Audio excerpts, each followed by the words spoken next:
Buen día, estimada tutora. Somos estudiantes del programa de licenciatura en Pedagogía Infantil. Hoy venimos a socializar el trabajo realizado para el curso de Pedagogía y Didáctica de la Inclusión y venimos a hablar de diferentes tipos de capacidades que podemos encontrar en el aula de clase. Entonces, a continuación, los dejo con mi compañera Diana Olarte. Cordial saludo. Voy a hablar un poco sobre la discapacidad visual, la cual pues se le atribuye a aquellas personas que son ciegos o de baja visión. Por ejemplo, aquellos que pues no ven la luz o simplemente pues aún utilizando gafas se les dificulta para ver. Em, Cabe resaltar pues que las personas que sufren como miopía, hipermetropía o astigmatismo o alguna desviación visual, pues esto no se le puede considerar como una discapacidad visual. ¿Qué puede causar la discapacidad visual? Bueno, puede ser por herencia que transmiten los padres o alteraciones genéticas. También puede ser por medios externos como por medio ambiente, como la exposición a radiaciones, a sustancias tóxicas, a enfermedades de transmisión sexual. Em, para estos niños se les puede realizar ciertas actividades que involucren el tacto, actividades de motricidad gruesa, de motricidad fina, de realizar juegos simbólicos que puedan pues, desarrollar la imaginación. Eh, También realizar diferentes actividades con sonidos como grabaciones, música. Bueno, también pues es importante resaltar que el rol del rector es muy importante porque pues busca medios, recursos, herramientas necesarias para poder realizar como adecuaciones en el aula de clase, incentivando a la educación inclusiva. El docente titular pues también tiene un rol importante y es de crear ambientes de aprendizaje, diseñar estrategias de enseñanza-aprendizaje, de crear actividades pedagógicas que fomenten la estimulación de los demás sentidos. El docente de apoyo, pues es importante su papel porque motiva al niño a que sea un poco más autónomo, eh, a que el niño pueda estimular el resto de sus sentidos por medio de diferentes actividades. Y para finalizar, pues los padres de familia también cumplen un papel importante de trabajar como juntamente con el docente, siendo ese apoyo, dando acompañamiento pues, al niño y dando refuerzos.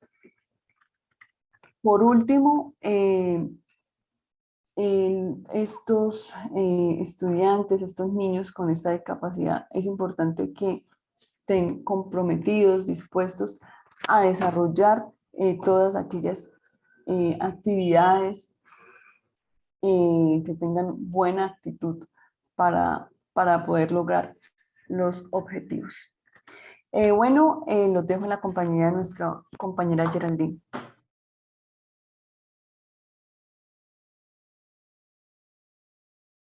Bueno, a mí me correspondió la discapacidad motora.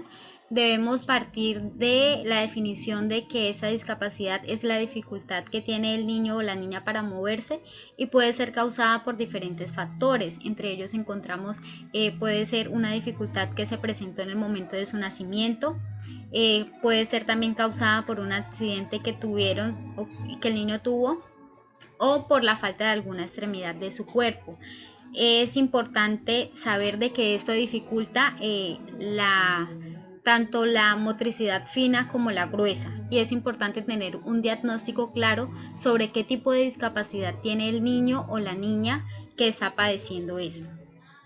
En cuanto a la discapacidad motora, existen ciertos grados de complejidad o de severidad, por así decirlo, y por eso es importante que tanto la comunidad educativa, la familia, y el niño y el medio en cual el niño se desarrolla tengan conocimiento, un conocimiento claro acerca de qué tipo de discapacidad tiene el niño y de esa forma buscar las alternativas que puedan servir de soporte o de apoyo para brindarle al niño las herramientas necesarias para responder a su necesidad. Es importante que desde los centros educativos manejemos la inclusión. Entonces, como docentes, el trabajo en el aula es fundamental. Debemos incluir a ese tipo de niños en todas las actividades que realicemos y tratar de que las actividades que se planeen respondan a ese tipo de discapacidad o de dificultad que el niño esté presentando. La parte de la autoestima juega un papel fundamental y por eso es importante que tanto la familia como la comunidad educativa se interese por ese tipo de situación y no simplemente dejarlo a un lado. El niño con ese tipo de discapacidad necesita que se le brinde la seguridad necesaria, que se le brinde el afecto que ellos necesitan para poder sentirse seguros en los ambientes que frecuentan. Como bien sabemos, el que tengan una discapacidad les va a dificultar realizar actividades cotidianas, las actividades que normalmente un niño de su edad puede realizar, entonces es importante el apoyo que se le brinde. En cuanto a los centros educativos, se deben hacer adecuaciones, tanto en el aula como fuera del aula, es decir, que deben haber adecuaciones físicas para que el niño que tiene ese tipo de discapacidad se sienta tranquilo en el lugar en los lugares que frecuenta. Es importante también que los docentes y la comunidad educativa en general que va a estar a cargo de ese tipo de niños con discapacidad tengan la capacitación necesaria, es decir, que deben conocer a fondo de qué se trata la discapacidad, cómo tratarla, cómo brindarle apoyo, qué estrategias utilizar para así darle un mejor manejo a la situación. Eh, Teniendo claro el diagnóstico, teniendo claro a qué tipo de discapacidad tiene determinado niño en el aula de clase, podemos entrar a trabajar y trabajar en torno a la situación que esté presentando y evitar muchos riesgos porque con este tipo de niños se deben tener cuidados. La comunidad educativa, la sociedad y en este caso, los médicos deben trabajar de la mano para brindarle el apoyo, la estimulación que los niños van a necesitar.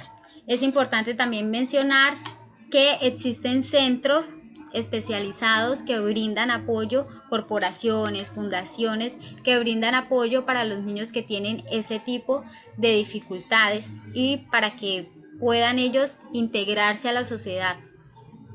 Ahora los dejo en compañía de mi compañera que nos va a hablar acerca de la discapacidad cognitiva.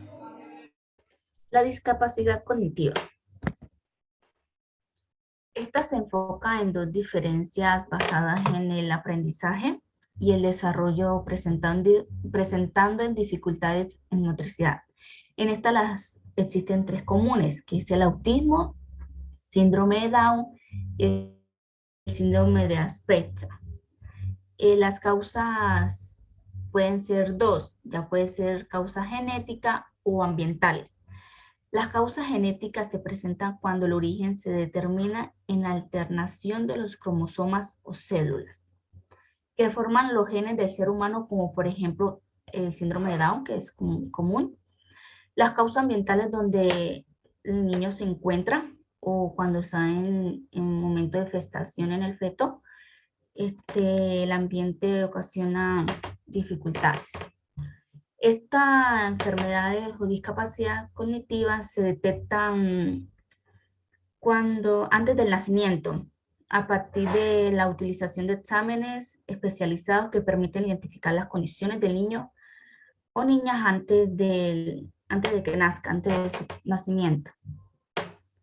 Los factores de riesgo que pueden reproducir esta discapacidad cognitiva son aquellos elementos o situaciones que al presentarse pueden determinar la apariencia de discapacidad cognitiva y como la falta de estimulación del maltrato o las acciones entre otros. La escuela como tal debe con estos niños con discapacidad hacer de que se sientan a gustos y estables, que se sientan cómodos allí. En eso, al desarrollar su aprendizaje y despertar un ambiente de conocimiento en que ellos puedan enriquecer su aprendizaje para un mejor desarrollo. La dejo con la siguiente compañera.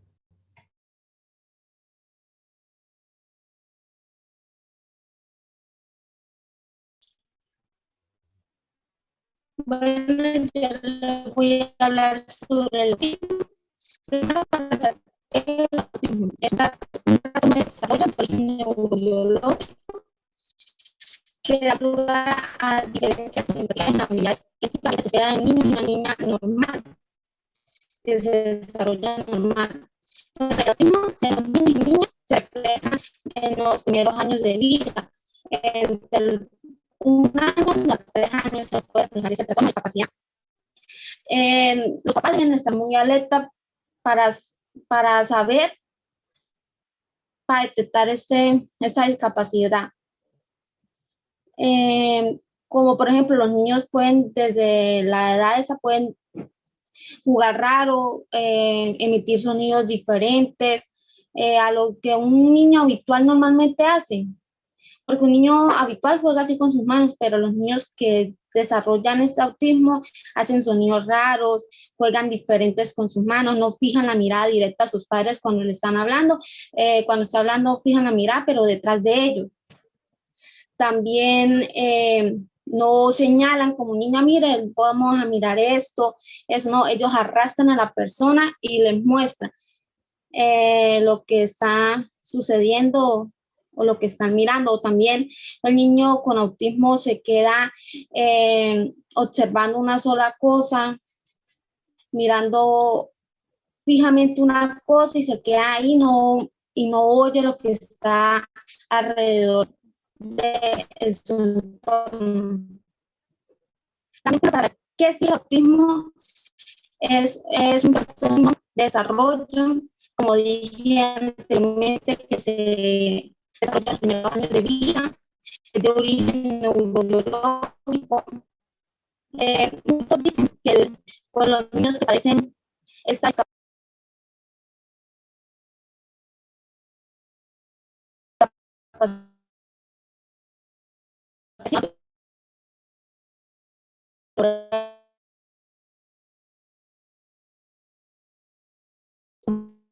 no,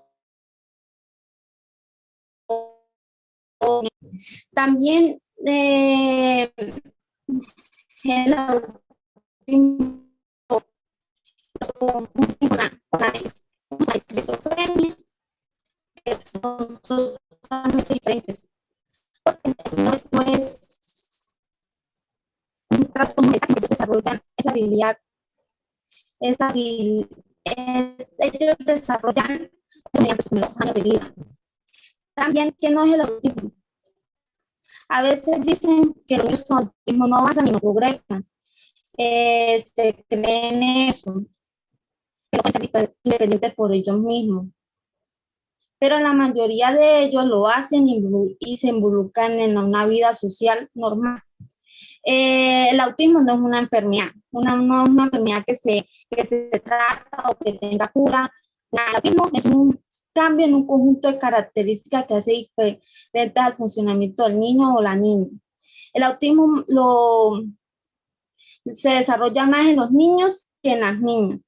Hay muy poca tasa de que mujeres desarrollen el autismo.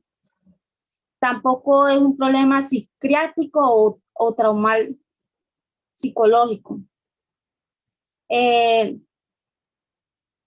Las causas no son ambientales o contagiosas. Ay, no, yo no me junto con este niño, porque a veces pasan así en las escuelas, que dicen, yo no me junto con este niño porque me prende eso. No, el autismo no es algo que se contagia, es una enfermedad que el niño va adquiriendo.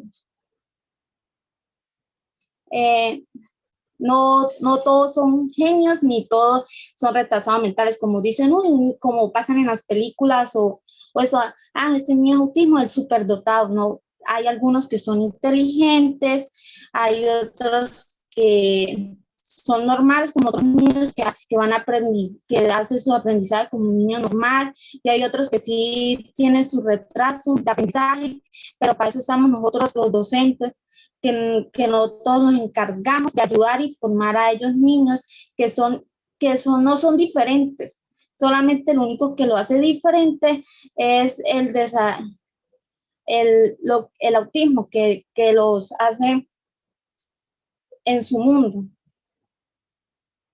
Bueno, lo dejo con la siguiente compañera que nos va a hablar sobre la discapacidad auditiva.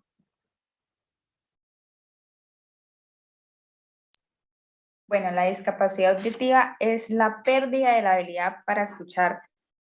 Los niños enfrentan dificultades para adquirir el lenguaje y forma de entender el mundo. La lengua de señas es una forma de comunicarse en aquellos niños que presentan la sordera, que es la forma más avanzada de presentar esta discapacidad. No es funcional para la vida diaria debido a que pierden totalmente la escucha.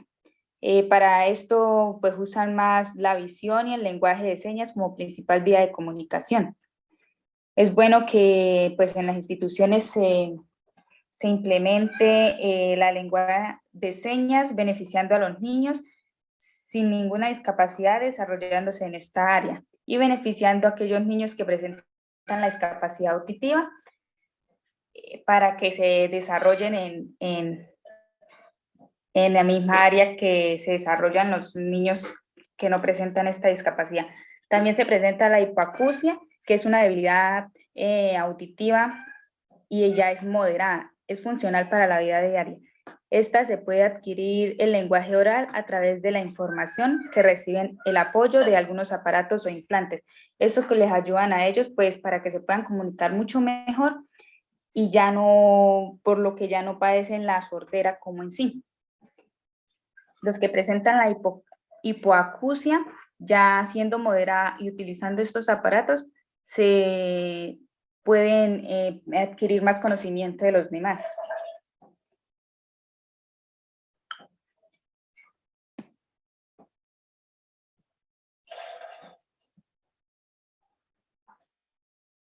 Como les decía, el lenguaje de señas es muy importante para implementarlo en las instituciones educativas, donde se pueden desarrollar todos los niños